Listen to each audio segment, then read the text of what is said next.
حضور سرور عالم صلی اللہ تعالیٰ علیہ وآلہ وسلم نے فرمایا کہ میں نے بیت المقدس میں پہنچ کر 2 رکعت نفل پڑھی، یعنی انبیاء علیہ السلام کا اور ملائکہ کرام کا امام بن کر۔ اس کے بعد مجھے سخت پیاس لگی تو میرے سامنے 2 پیالے لائے گئے، ایک دودھ کا، دوسرا شراب طہور کا تھا۔ میں نے وہ پیالہ لیا جس میں دودھ تھا، اور یہ بھی اللہ تعالیٰ کی توفیق سے تھا۔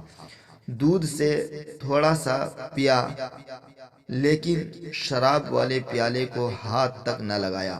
حضرت جبرائیل علیہ السلام نے عرض کی، اے حضرت محمد صلی اللہ تعالیٰ علیہ وآلہ وسلم، آپ فطرت کو پہنچے، اس لیے کہ فطرت کے لیے حلم و حکمت موزن ہے۔ اگر آپ شراب کے پیالے سے کچھ نوش فرماتے تو آپ کی امت بالکل گمراہ ہو جاتی، اور اگر دودھ کا سالم پیالہ پی لیتے تو آپ کی وصال کے بعد آپ کی امت کا کوئی فرد بھی گمراہ نہ ہوتا۔ میں نے کہا، لائیے جبرائیل دودھ کا وہی پیالہ کہ میں اسے پی لوں تاکہ میری امت گمراہ نہ ہو۔ کہا کہ جو کچھ ہونا تھا ہو گیا، اللہ تعالیٰ کی تقدیر میں ایسے ہی لکھا تھا، اس کے خلاف ہونا مشکل ہے، اس لیے اب رہنے دیجئے۔ جس میں ہلاک ہونا ہے وہ ضرور ہلاک ہوگا، اور جس نے نجات پانی ہے وہ بچ جائے گا۔ اللہ تعالیٰ سمیع علیم ہے۔ اس میں کسی کو اختلاف نہیں کہ آپ بیت المقدس سے قبۃ الصخرہ سے روانہ ہوئے، اس لیے حدیث شریف میں وارد ہوا ہے کہ صخرہ بیت المقدس بہشت کے پتھروں سے ہے۔ اسی پتھر پر حضور صلی اللہ تعالیٰ علیہ وآلہ وسلم کے قدم مبارک کا نشان موجود ہے۔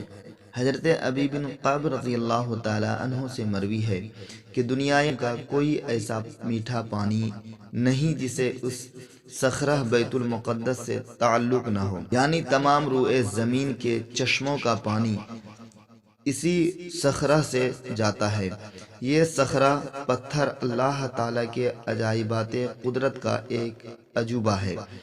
یہ بیت المقدس کے درمیان میں ایک بکھرا ہوا پتھر ہے، اسے صخرہ بیت المقدس سے تعبیر کیا جاتا ہے۔ یہ بیت المقدس کے ہر جہت سے منقطع ہے، اسے انہی چیزوں سے روکا جا سکتا ہے جن سے پانی کو روکا جاتا ہے، اس لیے کہ اس کی ہیبت کیفیت پانی کی سی ہے، لیکن اللہ تعالیٰ کی قدرت سے سہارے کے بغیر ویسے ہی کھڑا ہے۔ اس پتھر کے نیچے ایک غار ہے جو دور دور تک پھیلی ہوئی ہے، اور وہ پتھر اس کے اوپر زمین و آسمان کے درمیان لٹکا ہوا ہے۔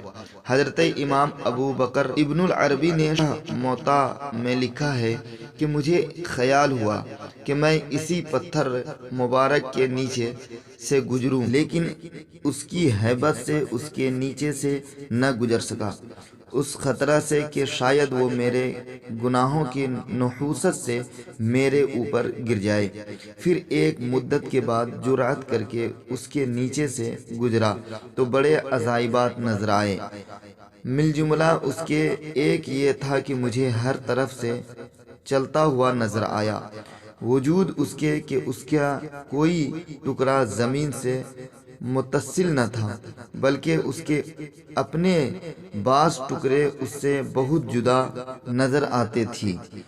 بعض بزرگوں کا خیال ہے کہ بیت المقدس آسمان کے بالکل قریب ہے، بعض نے صرف 18 میل کی مسافت فرمائی ہے۔ وہ دروازہ جس سے فرشتے زمین سے آسمان پر جاتے ہیں وہ بیت المقدس کے بالمقابل ہے۔ حضور سرور عالم صلی اللہ تعالیٰ علیہ وآلہ وسلم کو آسمان پر لے جانے کا پروگرام بھی بیت المقدس سے اسی وجہ سے بنایا گیا کہ یہی ٹکڑا آسمان کے قریب تر ہے، اور اسی دروازے کے لیے جو آسمان پر جانے کے لیے کھلا ہوا ہے، اس کے لیے آپ کو ٹیڑھا سفر کر کے نہ آنا پڑے۔